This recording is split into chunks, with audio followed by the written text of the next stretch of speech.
Philosophy has the reputation for being a combative discipline.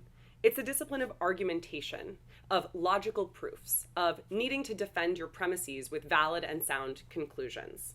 I'm Overthink podcast co-host Dr. Ellie Anderson. You might know me from our YouTube videos here on the channel, as well as from the podcast that I co-host with Dr. Peña-Guzmán here, Dr. David Peña-Guzmán.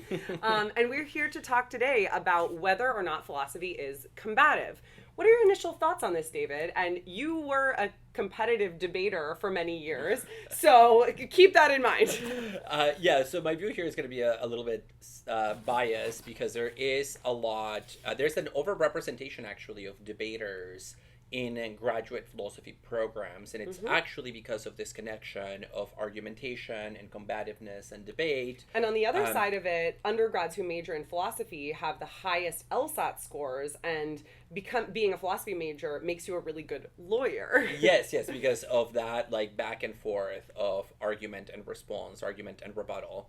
And so I think it is true that philosophy is combative in terms of the kinds of rituals and practices and educational norms that we have in the discipline. So just literally what we train students in philosophy to do, but also because of a certain history of philosophy that has foregrounded this as a feature of what it means to think philosophically.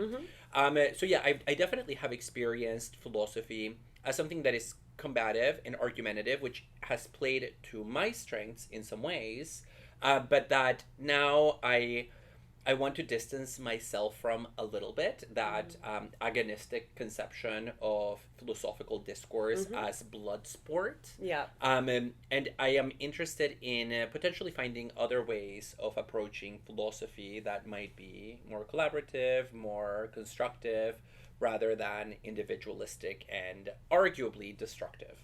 Let's say a little bit about the contemporary combativeness of philosophy, and then we can go back and look at some of the historical moments that you're referring to.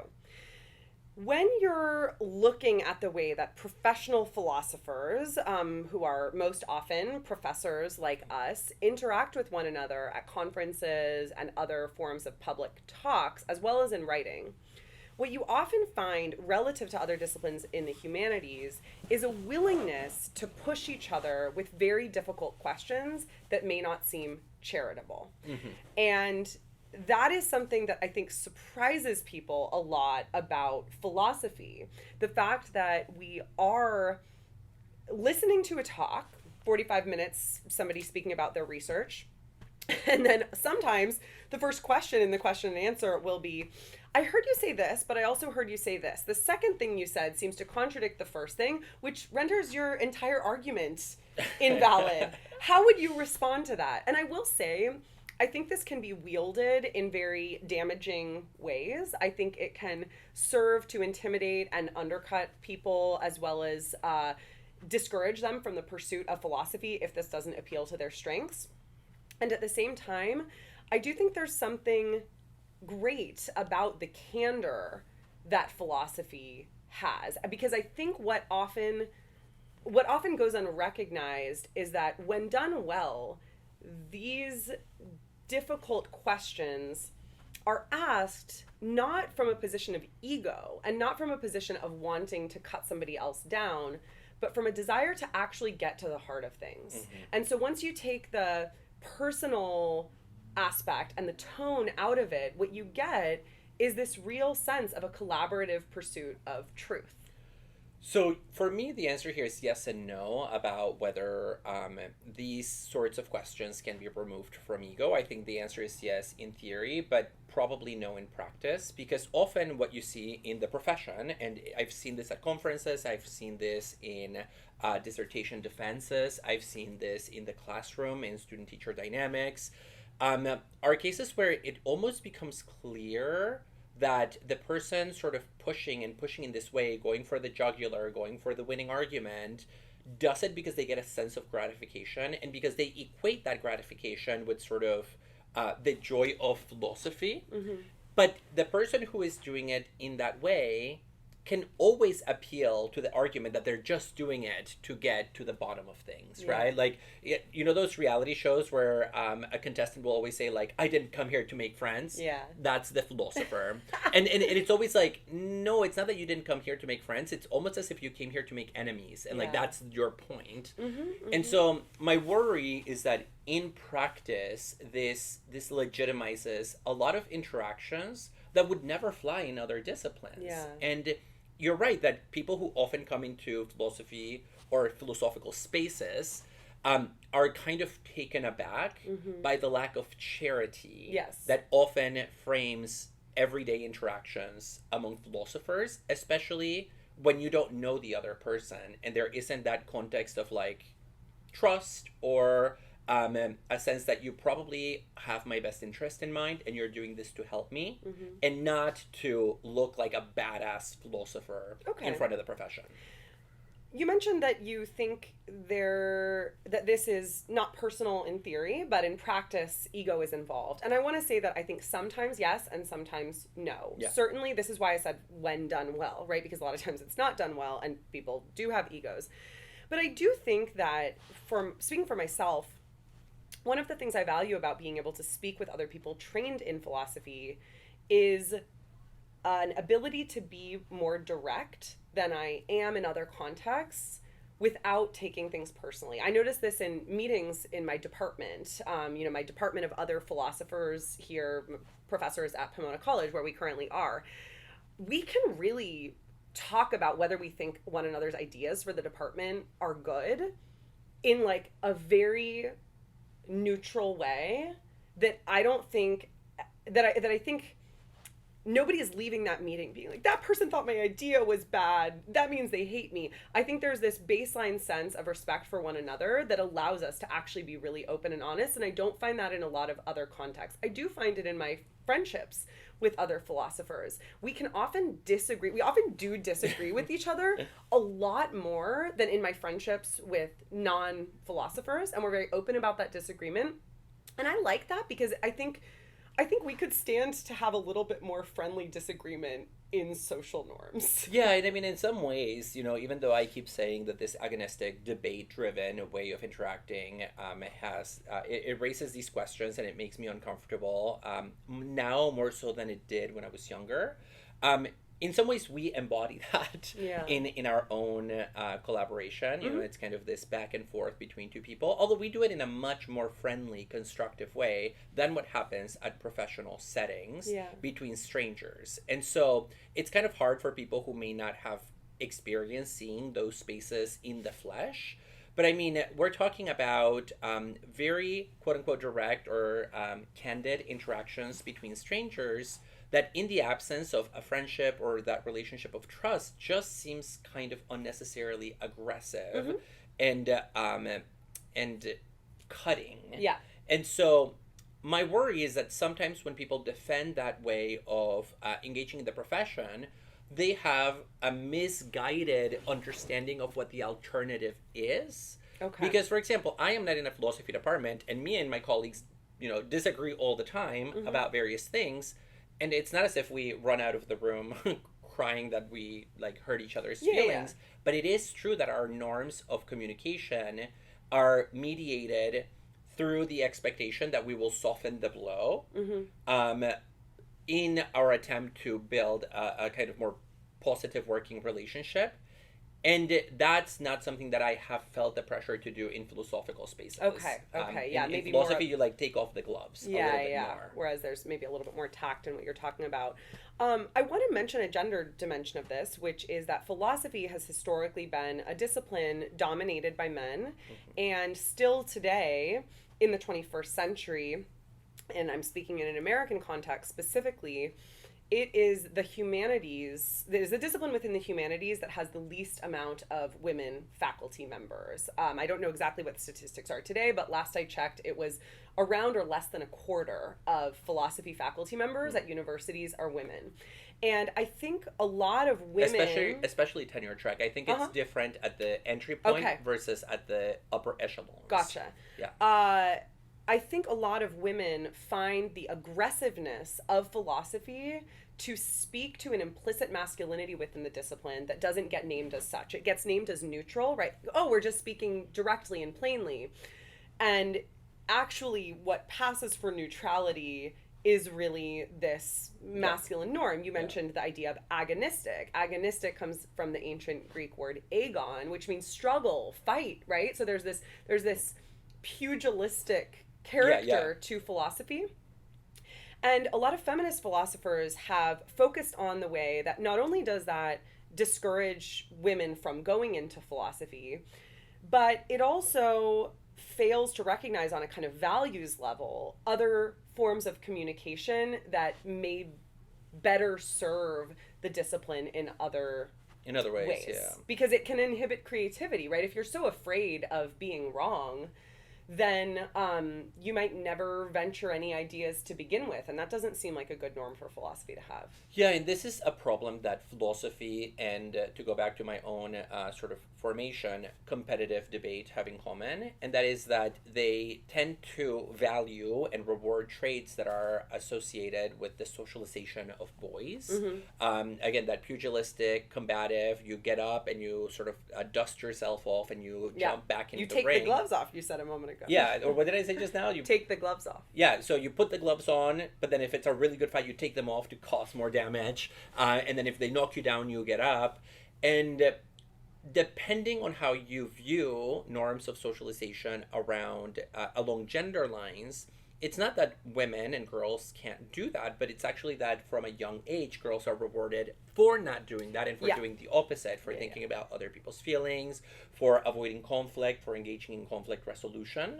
And so what you end up getting is a profession that privileges and rewards things that typically men are more likely to exhibit, and then is surprised when the majority of the members in its profession, in the professoriate, are men who are not even just like, let's say, average men, but the men who display those even more. Because it draws those people, which is why women are underrepresented in debate and in the profession, and the ones that are there often are expected to mold their mode of communication and engagement to fit that masculinist ideal.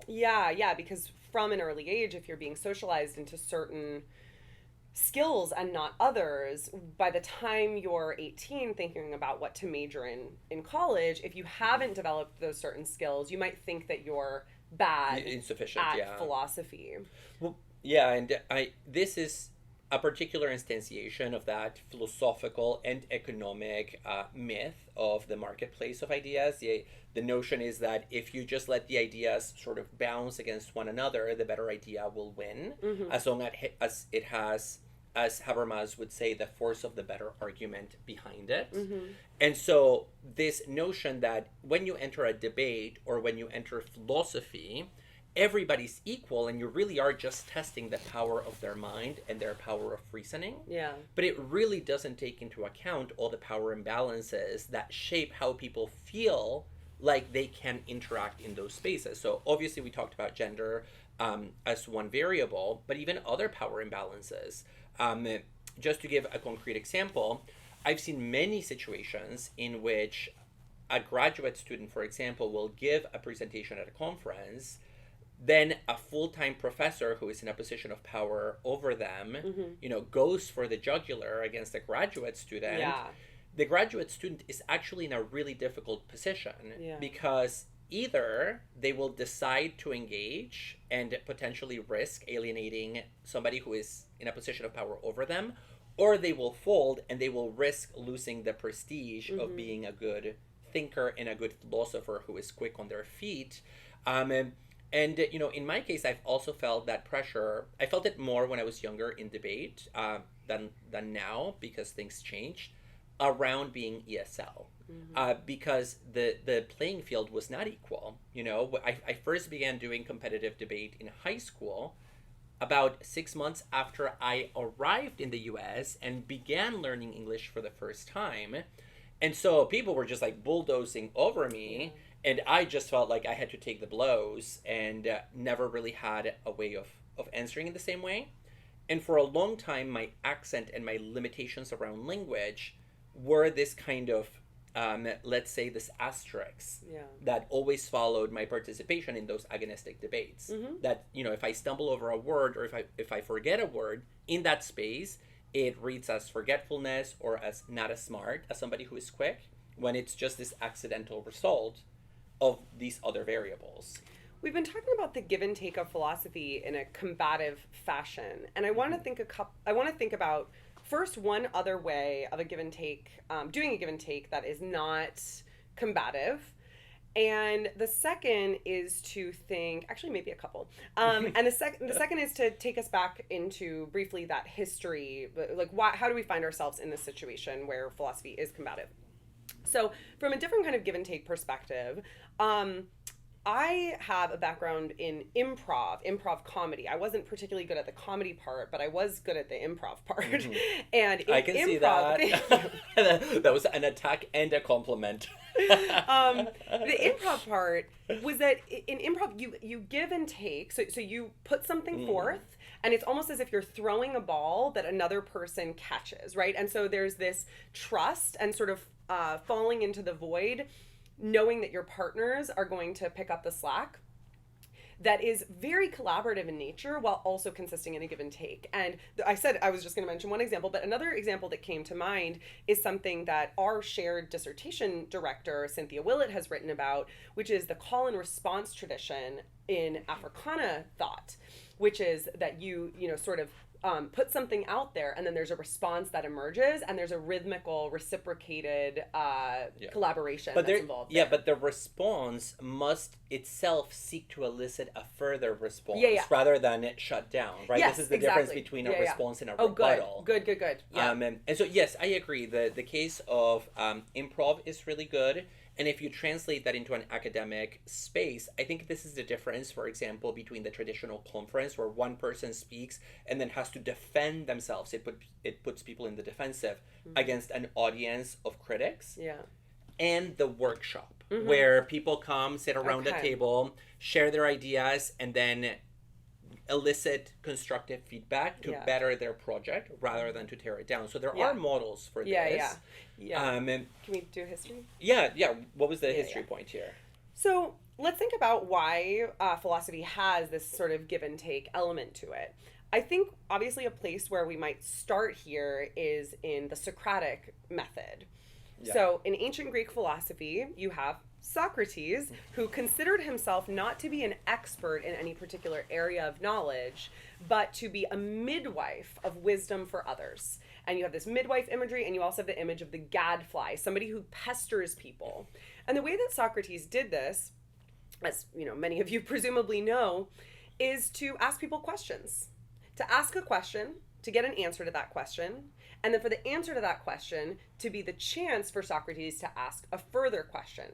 And Socrates, in asking these questions, is usually diving into the problems that an answer is presenting, and the ultimate outcome of that is to render the answer that one of his interlocutors gave incoherent, right? Or to show that it is an incoherent response. It doesn't make sense. Or that it is based on a lack of knowledge, right? And wisdom. Sure, but also to hubris. show that is not the answer that they gave is not the answer that they're actually seeking.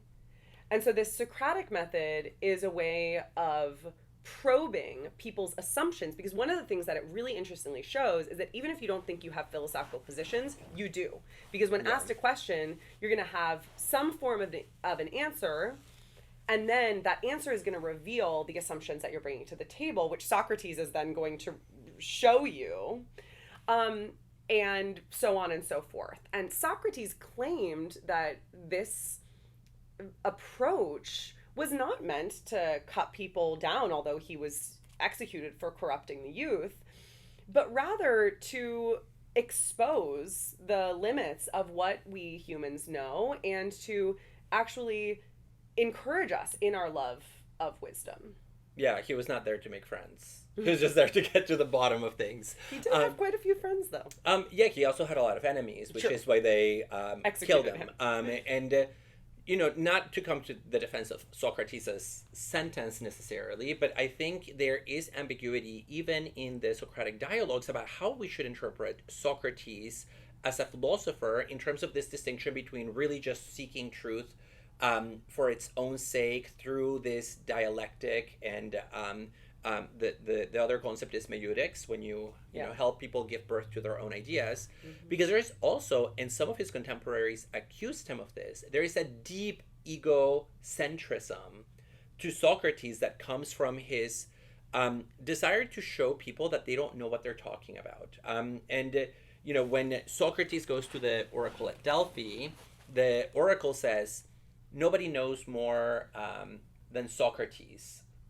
And Socrates interprets that, he talks about this in the Apology, as, oh, that must mean that I am smarter than other people. And so at bottom, it does come from this conviction that he is kind of better than other people. And so I think even at the origin, you see this difficulty of separating. I agree that like we heroize Socrates in our tradition as the father of our tradition, but I can imagine being a Greek person living with Socrates and thinking, gosh, this guy goes for the jugular every time, and he never contributes anything of his own. Like, he wants people to put themselves on the line by giving their definition, but he's never willing to do the same. Okay, well, maybe that's not his point. And what's the problem if he's smarter than everybody else? Well, I think that's exactly the conviction of a lot of contemporary professional philosophers, because that's what we value in our discipline. What if they're right? Well, hopefully they are not going to face the same result as Socrates. Because he thinks that he knows more than everybody else, because he's the one who knows that he knows nothing. So I think we need to keep that in mind here. And I also think there is a difference between an egocentric narcissism and a conviction that you are asking a genuine question that is well grounded about a position that is not coherent. Yeah, and again, the question is, what kind of life is that where that's mostly what you do and nothing else? Going around sort of, I know this is an uncharitable interpretation of Socrates, but I sort of feel it in my bones now that my sentiments about our professional norms and expectations and ways of training students, now that my feelings have changed, I sort of look backwards at this history that begins with Socrates and with his method of dialectics, and I just see it already there. But so I don't see Socrates as a philosophical hero. I'm not trying to defend Socrates as a philosophical hero. I think the Socratic method is important to distinguish from egocentric plays. Of course, and my point is that it is an inherently dangerous method in any hands, because the only thing that it rewards is critique. That's the only thing, right? And even in Socrates, the only thing that you ever get at the end of that method is the conclusion that other people don't know what they're talking about. That's not true. Not all the dialogues end in aporia. Most of them do, right? So people, don't come up with a clear definition. But arguably, that is itself a staging of the very pursuit of thought. And so it's only a failure if you think that success would mean perfectly defining justice, perfectly defining love. I want to put this into perspective with a couple of more recent methods of philosophy. So one is the epistolary tradition of more modern philosophy. I'm thinking especially of philosophy in the early 17th and 18th centuries, in the early modern period, where philosophers are writing letters to one another. And they're often writing letters to one another that are presenting themselves as very charitable than before they actually go to the jugular. So you might think about Princess Elizabeth of Bohemia's correspondence with René Descartes. Descartes has this position on mind-body dualism that he develops in the Meditations and elsewhere, and Princess Elizabeth presses on that by saying, hey, you really need an account of how the mind and the body are interacting with one another. What is your account there? And here's why I don't think it's satisfying. I think that is agonistic in a way. It's combative, even though Descartes, Elizabeth, and all the other people writing in this period are starting off by being like, I can't believe you wrote such brilliant things. You're so smart. But at bottom, what they're doing is working together in this collaborative pursuit of truth via letters in a very similar way to the conference room today and to the agora back in Socrates' time. So I agree with you. I would say that it's more similar to the workshop event, more so than to the conference event. Okay. In that it does have this constructive dimension. I really like the epistolary tradition. So it's not that I am against critique, but I am against the idea that critique is the sort of go-to default method mode of interaction with other people in philosophical context. And that's what you see in the epistolary tradition, that there are other things that frame the interaction, of which sort of well-placed critique in the context of having already built a kind of protracted dialogue and relationship with your addressee. Okay. Takes a particular meaning. So I'm not somebody who's going to defend the claim that, oh, well, if you can't say anything nice, don't say anything at all, because that would be an extremely uninteresting way of doing philosophy. I do really like what happens in the epistolary tradition, because I do see it as more collaborative. I see it as more engaging and as more protracted in time, and therefore more conducive to the kind of relationship that is going to lead people to flourish. And even, like the example that you gave, it's, hey, you need an account of this. How are you going to provide it? Yeah. Rather than maybe that more Socratic, like, you failed to do this, here is the many ways in which you're wrong. Yeah, well, and as great as I think the Socratic method is, I will say the really bad version of it is what you see in Twitter pile-ons, where people are just like, this is a ridiculous idea, and then they just withdraw back into their online space and don't offer anything constructive. One thing about the epistolary tradition with respect to this is the fact that oftentimes when philosophers are writing letters to one another during this time period, they are positing their own versions of the theory in the same letter, right? So Elizabeth of Bohemia isn't just saying, your view doesn't work. She's saying, like, what about this other thing? And I think one other tradition here that I have in mind is the tradition... I don't actually think we would even have one name for it, but it's the tradition of dialogue with oneself through thinking and writing. So dialogue with oneself in thinking might be called introspection. Dialogue with oneself through writing can come up in a variety of different forms. I don't think it's just like some isolated subject sitting alone in his, stove area like Descartes. But I think there's really something to the notion that the journey of thinking involves trying on different positions, for yourself and testing them out. And there are three moments that I'm thinking about here. One is Hegel's dialectics.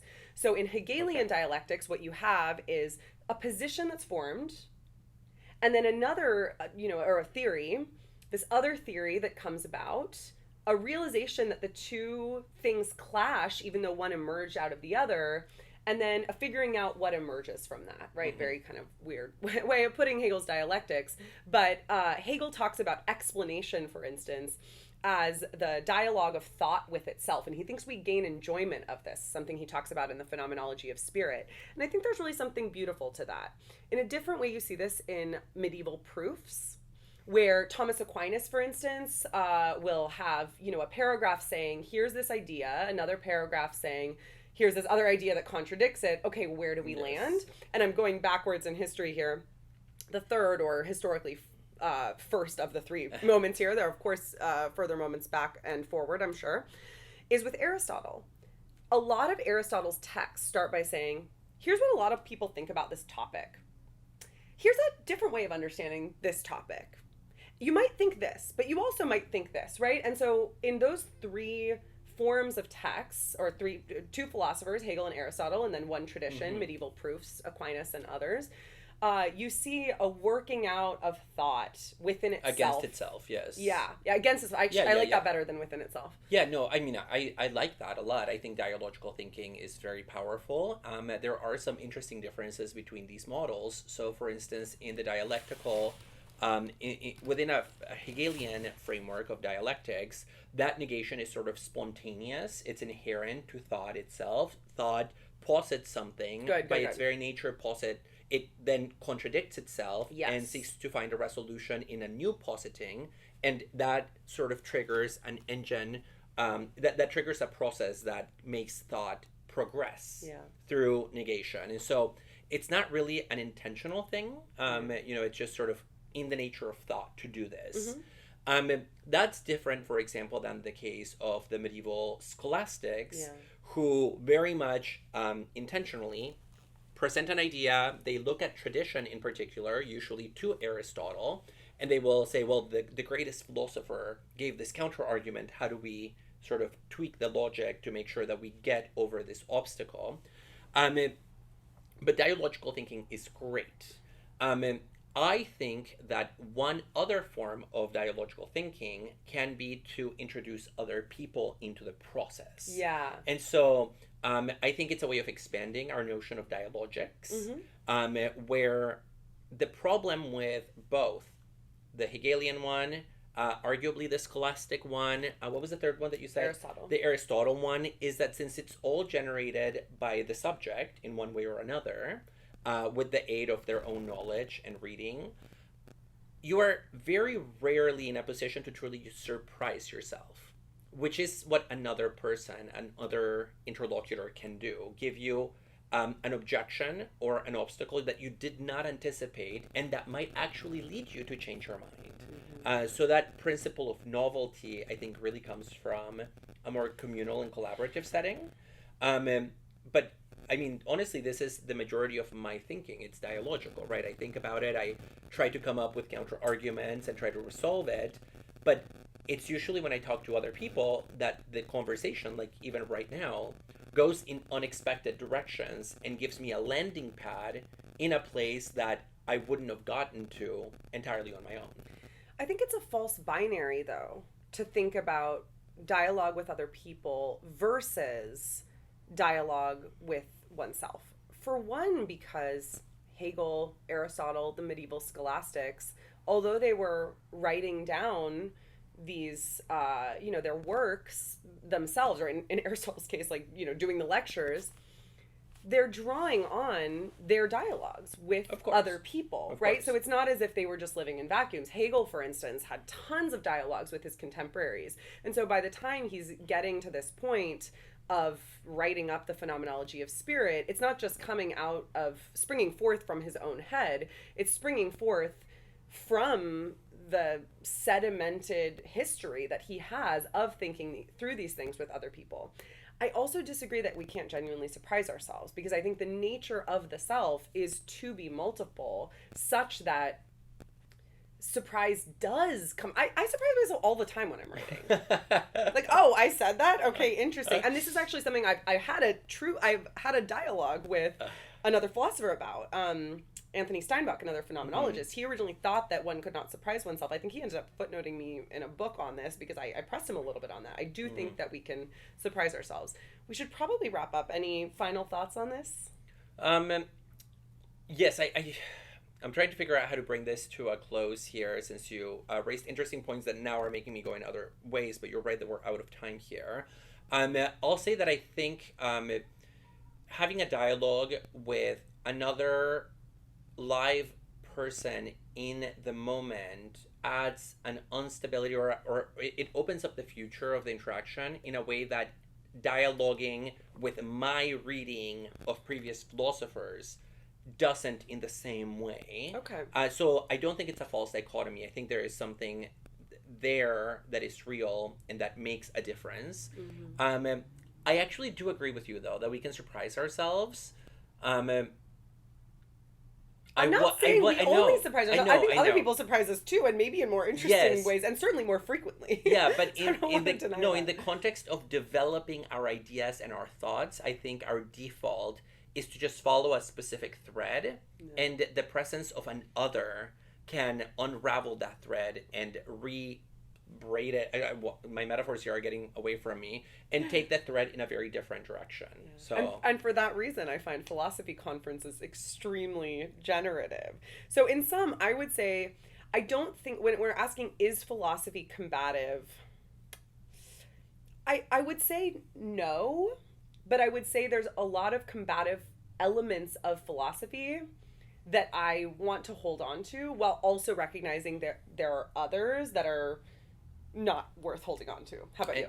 And I would say, yes, philosophy is very combative, is paying a very high price for it at the level of its demographics. and at the level of the kinds of social interactions that occur in it. But cool people can find a place in that, exhibits A and B.